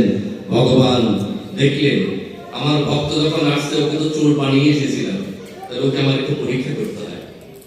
দ্বারকায় তিনি রুক্মিণী সত্যভামার সঙ্গে বসে আছেন, বসে বসে গল্প করছেন। আর অন্তর্যামী ভগবান তিনি তো সকলের মনের কথাই জানেন, জানেন না কি? সুদামা আসছেন, তিনি তো জানেন, তাই সুদামাকে পরীক্ষা করার জন্য আমার কেমন বড় ভক্ত, এই মনে করে তার বাম পায়ের নপুরটা তিনি রাস্তার মধ্যে ফেলে দিলেন। সুদামা এই যে গড়াগড়ি দিতে দিতে যাচ্ছেন, হেঁটেও যাচ্ছেন, পড়েও যাচ্ছেন, হঠাৎ করে নপুরটা তিনি পেলেন, স্বর্ণের নপুর। নপুরটা পেয়ে তিনি মনে মনে ভাবলেন, ভালো হয়েছে, আমার স্ত্রীরও খুব আকাঙ্ক্ষা হয়েছে, যে এই স্বর্ণ যদি পাই, কোনো টাকা পয়সা যদি পাই, তাহলে সুখটা হবে, এটা আমার পরম সুখ হবে। এই মনে করছে তখন কৃষ্ণ মনে মনে ভাবলেন, বাহ ভালোই হয়েছে, আমার বন্ধু বোধহয় টোপটা গিলেছে। কিন্তু সুদামা ভক্ত চতুর, তিনি বলছেন, কৃষ্ণ তুমি আমাকে সামান্য সম্পদ দিয়ে আমাকে তোমার কাছ থেকে দেখা করার থেকে বিরত করতে চাচ্ছ, অতএব এই সম্পদের লোভে আমি তোমার সঙ্গে কখনো ত্যাগ করতে পারবো না। এই মনে করে সেই নুপুরটা তিনি ফেলে দিলেন, এবং ফেলে দিয়ে হা কৃষ্ণ বলতে বলতে তিনি দ্বারকার উদ্দেশ্যে রওনা হলেন। অনাদি গোবিন্দ দেখলেন টোপ তো ফেলেছিলাম, ভক্ত টোপ তো গিলল না। এবার কি করলেন, তার ডান পায়ের নুপুরটাও করে তিনি ফেলে দিলেন।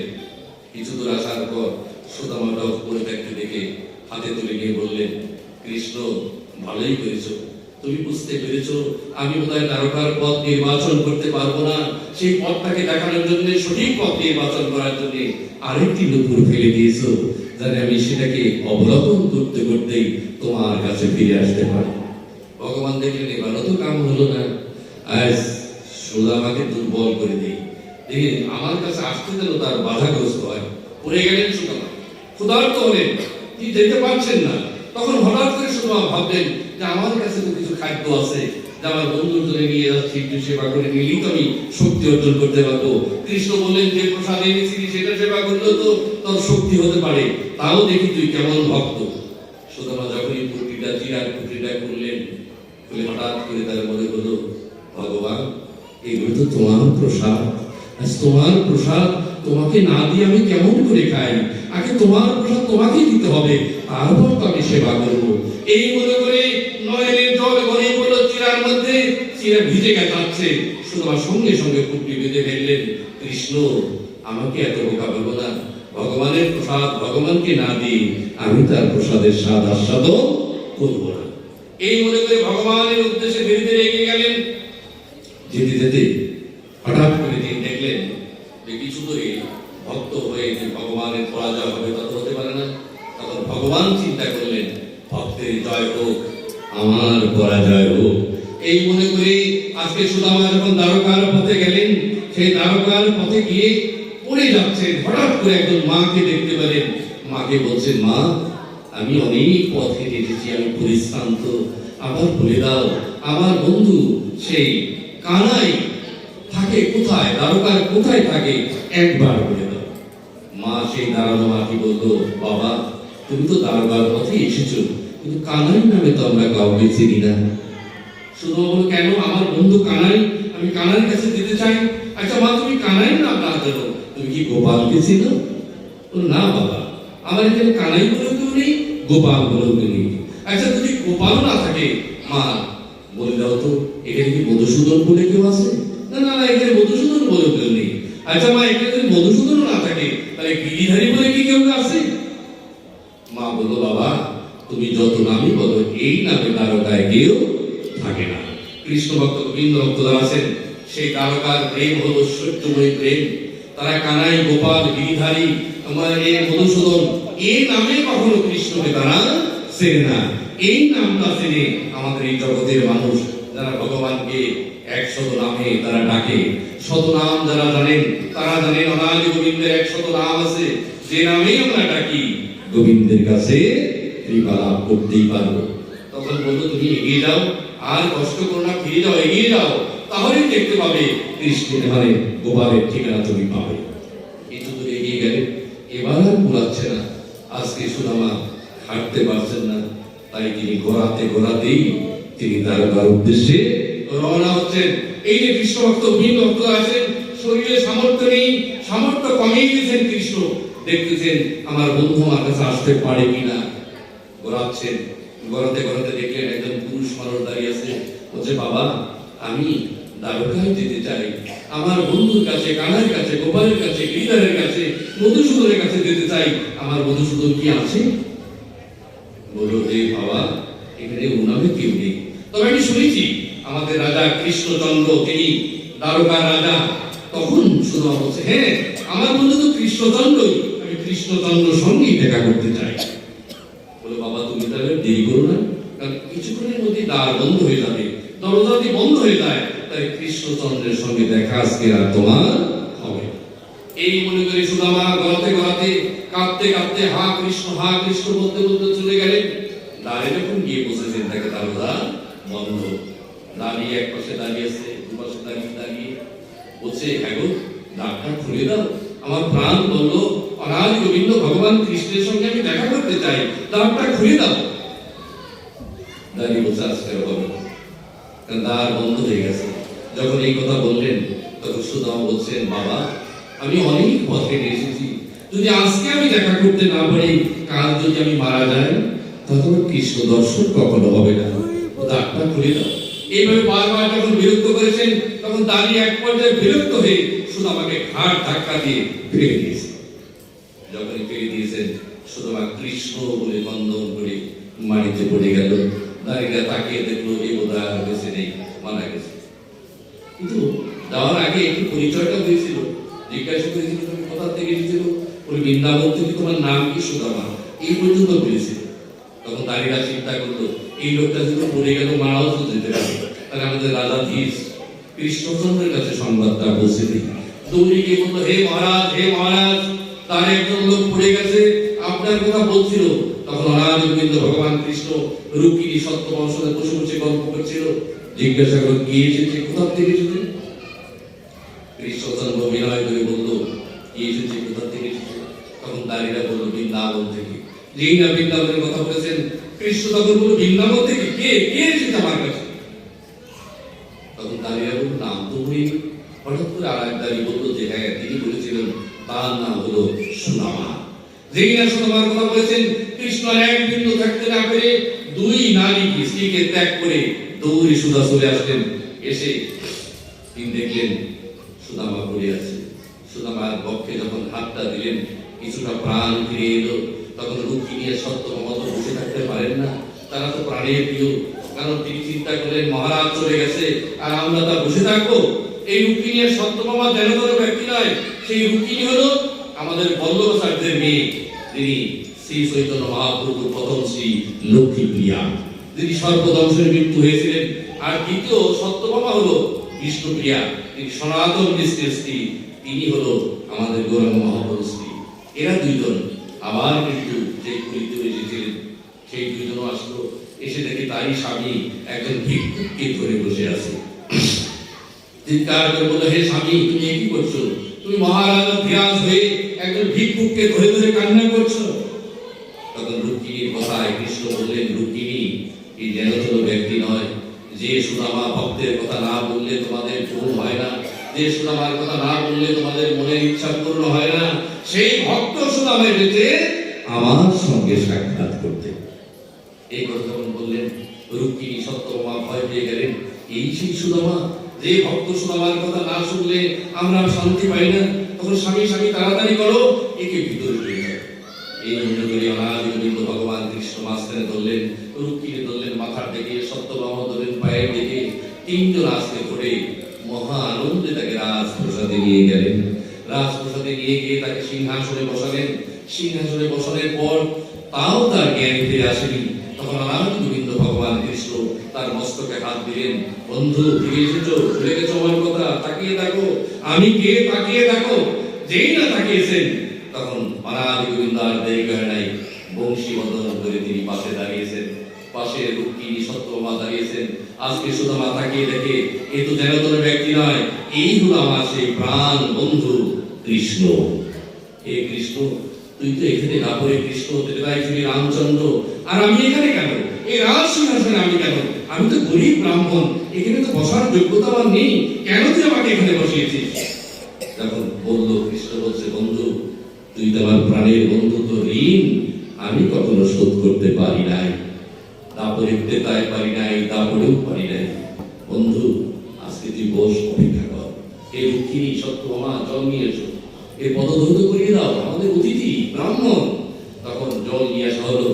রুক্মিণী যখন পা ধুতে যাবেন, কৃষ্ণ বলছেন, এই কাজটা তো তোমার হবে না, এটা আমার কাজ, কারণ আমি গৃহকর্তা। আজকে সেই জল যখন পা ধুতে যাচ্ছেন, পা এদিক ওদিক করে, দেখে রক্তে রঞ্জিত হয়েছে পা। তখন কৃষ্ণ বলছেন, বন্ধু আমাকে দেখার জন্য, আমাকে পাবার জন্য এত স্বার্থ দেয়, এত ভালোবাসিস তুই আমাকে। এই বলে অনাদি গোবিন্দ আজকে নিজের চোখের জল গড়িয়ে ভক্তের চরণে পড়ছেন আর ভক্তের নিজের চোখের জল দিয়ে তাকে ধৌত করিয়ে দিচ্ছেন। ধৌত করে দেওয়ার পর বলছেন, হে রুক্মিণী, দেরি করো না, ভালো ভালো খাবার নিয়ে এসো, আমার বন্ধু তো ক্ষুধার্ত, কাতর হয়েছে, খাবার নিয়ে এসো। ভালো খাবার আনা হলো। আজকে কৃষ্ণ নিজ হাতে সবগুলো মাখালেন, ব্যঞ্জন দিয়ে মাখিয়ে ভগবান কৃষ্ণ তাকে মুখে সেবা দিতে লাগলেন। সেবা হয়ে গেল। এবার ভক্তে ভগবানকে খাওয়াচ্ছেন, ভগবান ভক্তকে খাওয়াচ্ছেন, পরম আনন্দ। তখন কৃষ্ণ বলল, হে ব্রাহ্মণ, আমার তো কর্তব্য হয়েছে, আমি তো তোর চরণ ধৌত করেছিলাম, কিন্তু তোর চরণ ধৌত জল তো আমি সেবা করিনি। এই ভগবান আজকে বহু ব্রাহ্মণ হিতায় জগৎ হিতায় কৃষ্ণায় গোবিন্দায় নমঃ, সেই কৃষ্ণ আজকে ব্রাহ্মণের চরণ ধৌত জল সেবা করলেন আর বলেন, এমন অমূল্য সম্পদ আমি জীবনে কখনো লাভ করতে পারি। এই রুক্মিণী, তাড়াতাড়ি করো, ওর বস্ত্র খুলে দাও, খুলে দিয়ে আমার ধুতিটা পরিয়ে দাও। আজকে কৃষ্ণের কাপড় তাকে পরানো হলো, ভালো কাপড় জামা তাকে গায়ে দেওয়া হলো। সব কিছু দিয়ে দুই বন্ধু অনেক গল্প করছেন, এই কৃষ্ণের কথা, বাল্য জীবনের কথা, সতীদেবী মুনির বিয়ের কথা, নারদ চুরি করে খাওয়ার কথা, অনেক কথা হলো। অনেক কথা বলার শেষে কৃষ্ণ বলছেন, বন্ধু, তুই তো আমার কাছে দেখা করতে এসেছিস, সকলেই তো বন্ধুর কাছে যায়, কিছু না কিছু নিয়ে যায়, তাহলে তুই কি আমার জন্য কিছু নিয়ে আসিস কি? সুদামা লজ্জায় ভয়ে কিছু বলতে পারছেন না। এই সামান্য খুদের মুড়ি চিরেও একটু আমার ভগবানকে খাওয়ানো যাবে, দ্বারকার রাজাকে খাওয়ানো যাবে? সম্ভব নয়। এই মনে করে তিনি লুকাচ্ছিলেন, কিন্তু আমার প্রাণ বল্লভ তিনি তো সচেতন, তিনি জানেন আমার বন্ধু কি নিয়ে যেতে। হঠাৎ করে তিনি সেই খাওয়া দিয়ে চাদরটা ধরলেন, প্রথমে সেই খুদের মুড়িগুলো তিনি খেলেন, পরম আনন্দে খাচ্ছেন আর বলছেন, বন্ধু, কত কিছু খাই, কত রাজ ব্যঞ্জনাদি সেবা করি, কিন্তু তোর ভক্তিযুক্ত এই খুদের মুড়ির মধ্যে যে এত ভক্তি লুকিয়ে আছে, এত সুস্বাদু, এমন খাবার আমি কখনো গ্রহণ করি। কৃষ্ণ ভক্ত গোবিন্দ ভক্ত আছেন, ভগবান নামে খাবার দেখে না, ভগবান দেখে ভক্ত আমাকে কেমন খাবার সরবরাহ করে।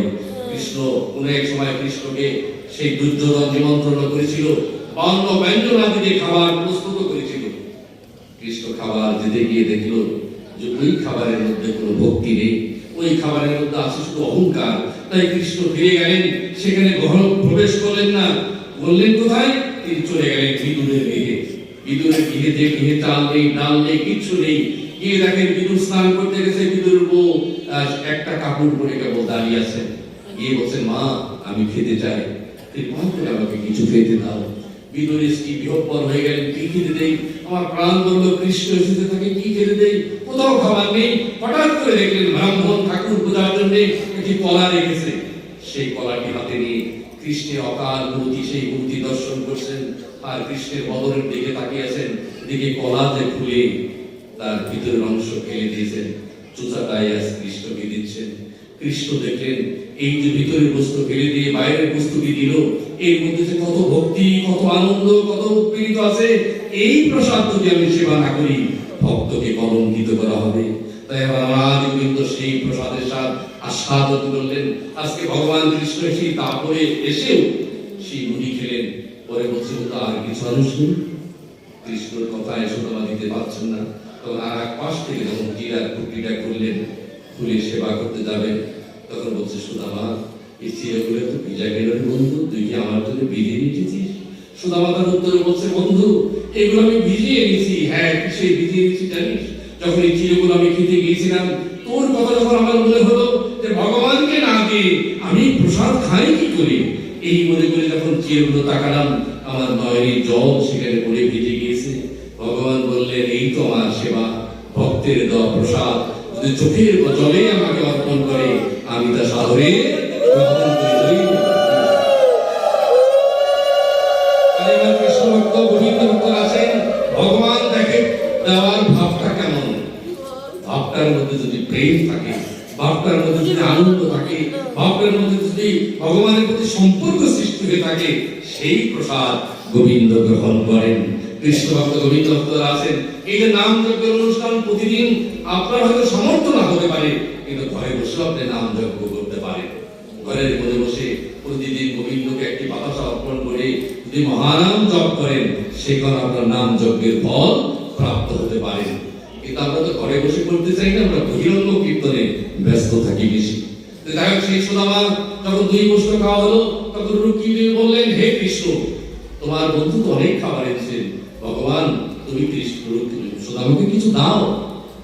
কৃষ্ণ বলছে, আমি দিলেও তো সুদামা নেবে না, কারণ ওই ব্রাহ্মণ সেই গুরু গিয়ে আমাকে কথা দিয়েছিল, কৃষ্ণ আর যাই হোক তোর কাছে যেন আমি হাত না পাতি। কিন্তু তখন রুক্মিণী সত্য বলল, হে কৃষ্ণ, তুমি যদি না দাও তাহলে তোমার এমন ভক্তকে আমরা 2 জনে মিলে আজকে কিছু দিতে চাই। কৃষ্ণ বলল, তোমরা যদি দাও আমার কোনো আপত্তি নেই। তখন বিশ্বকর্মাকে ডাকা হলো। সেই বিশ্বকর্মাকে পরামর্শে সেই সুদামার গৃহটাকে সুন্দরভাবে সজ্জিত করে দেওয়া হলো। সুদামা জানে না।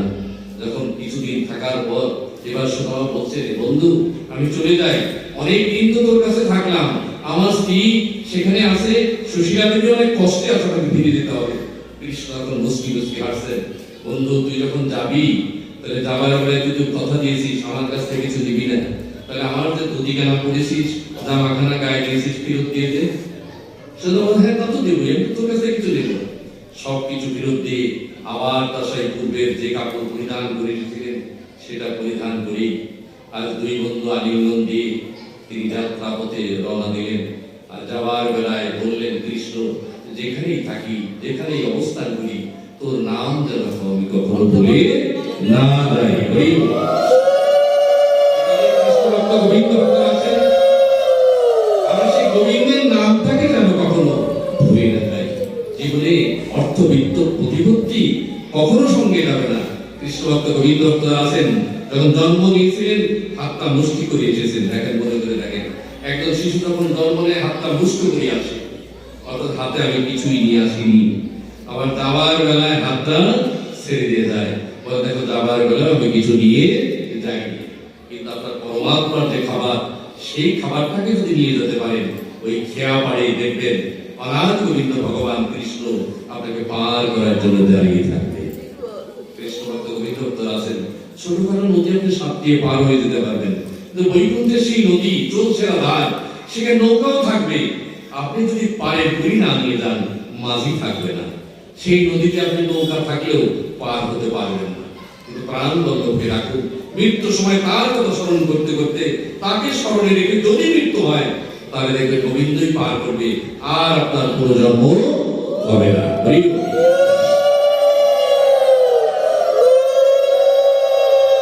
এবার আমার সেই সুদামা যখন গৃহের দিকে রওনা হলেন, তখন তিনি যাচ্ছেন, যেতে যেতে হঠাৎ করে তার মনে হলো যে আমি যে গ্রামে আসলাম আমার বাড়ি কই। তিনি বাড়ি খুঁজে পাচ্ছেন না। যখন বাড়ি খুঁজে পাচ্ছেন না, তখন এদিক সেদিক তাকাচ্ছেন। ঠিক সেই সময় দেখলেন সুশীলা দেবী। তিনি কি করলেন, ধূপ দীপ ফুলের মালা সবকিছু নিয়ে তার সঙ্গীদের নিয়ে এগিয়ে এসেছে। সুদামা বলছেন, তোমরা কারা? নিজের স্ত্রীকে চিনতে পারতেছে না। তার নিজের স্ত্রী এত সুন্দর কাপড় পরেছে, লাল পেরে শাড়ি এবং সিঁদুর দিয়েছেন, তিনি নিজের স্ত্রী বুঝতে পারছেন না, তোমরা কারা? তখন সুশীলা দেবী বলছে, হ্যাঁ গো, চিনতে পারোনি? আমি তোমার স্ত্রী সুশীলা। তাকিয়ে দেখো, হে সুশীলা, তোমার এই বেশ কেন? তোমার গায়ে স্বর্ণ, এত অলংকার, এত কিছু সাজসজ্জা, সবই প্রভুর কৃপা। তখন বলে, আমাদের বাড়ি কই? আমার বাড়িটা কই? সুনীল ঘর ছিল, খড়ির বেড়া ছিল, সেই বাড়িটা কই? বলে, সেই বাড়িটা তোমারই মনভানা গোবিন্দ ভগবান কৃষ্ণ বিশ্বকর্মার সহায়তায় সুন্দর করে প্রস্তুত দিয়ে দিয়েছে। হে স্বামী, দিকে চলো। সুদামা বলছে, আমি আর ওই দিকে ফিরে যাবো না। ভগবানকে কথা দিয়েছিলাম, হে ভগবান, তোমার কোনো বৃত্ত অর্থ আমি গ্রহণ করবো না, আমি দারিদ্রতাই থাকবো, কিন্তু তোমাকে যেন ভুলে না যাই। তখন সুশীলা বললো, হে স্বামী, তোমার ওগুলো গ্রহণ করতে হবে না, এগুলো সবই কৃষ্ণের সম্পদ। কৃষ্ণের সম্পদ কৃষ্ণই থাকবে, তুমি সেখানে বসে শুধু তার নাম গুণগান করো। কাজে আমার কৃষ্ণ ভক্ত গোবিন্দ ভক্ত আছেন, এই জাগতিক সম্পদ যা আছে সবই থাকবে। তাই বলে কি গ্রহণ করা বাদ হবে? থাকবে, কিন্তু মনে রাখতে হবে, প্রভু এই জগতের যা কিছু দিয়েছো সবই আমার নয়, সবই তোমার। যতক্ষণ মনে করতে পারবেন সবই তোমার, দেখবেন গোবিন্দ আপনার খুব নিকটে বসবাস করবে। কাজে আমার কৃষ্ণ ভক্ত গোবিন্দ ভক্তরা আছে, আজকে আমরা যে অংশটি আলোচনা করলাম ভক্ত সুদামা চরিত্র, এই ভক্ত সুদামা দারিদ্রতার মধ্য থেকেও ভগবানের নাম কখনো ত্যাগ করে। আমরা যত দুঃখই থাকি, যত কষ্টেই থাকি, আমরা গোবিন্দকে যেন কখনো ভুলি না যাই।